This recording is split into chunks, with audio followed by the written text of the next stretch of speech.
Chenro mandiko joriemb boda duto kaluwore kod kuonde mag gichung'e kaka yor ting'o malo chal mar arita e gwengego. E bwo chenro jaboda ka jaboda ibiro mi masin moyiedhi ma ondike namba mar simu kod sitej mochung'ne mibiro ketie namba ndikruok mar apiko moriembo.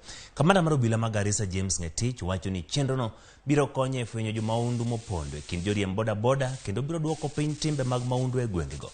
Chenrono geto ndiko joriemb boda moa 2,000 e boma ma Garissa.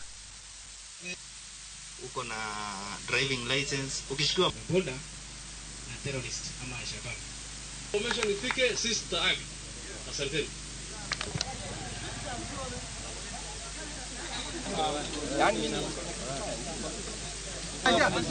Teteni hapa. Wote nitoe mwage. Hii mkakati tumetengeneza, tunataka kutoa wale wahalifu wanajificha upande wa bodaboda. Tumemark hizi stage kama 15 imepewa kala ya yellow, but kila stage pia ina kala yake. Sasa kuanzia leo tukiendelea tutakuwa tuna identify huyu ni mwanabodaboda na ni wa stage fulani. Kukiwa na shida yote itatusaidia kujua huyu ni mwanabodaboda yule anasimama wapi. Pili, wale wabaya sasa tutawa-uproot tuwatoe katika hii section. Tunataka tubaki na wale watu responsible, wale watu walikuja kutafuta hela, waone vile wanaweza jihekimu kimaisha. Hii mpango tumeona ni mzuri kwa vile itatuleta tukue na wazo moja na unity moja.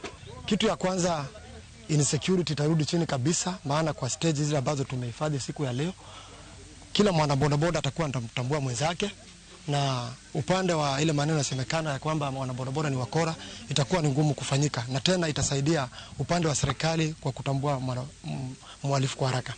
Hii ni mpango ambao itaendelea kwa ward zile zingine zote ambayo tuko nazo ward 4, na tuko na matumaini kwamba kufikia mwisho wa huu mpango tutakuwa tumesajili pikipiki zaidi ya 1,000. Na ningependa kwanza ningesi wa bodaboda wote wahakikishe kwamba wamejiandikisha katika mpango ili tusaidiane pamoja. Umuhimu wa mpango kwanza ni katika udumishaji wa usalama.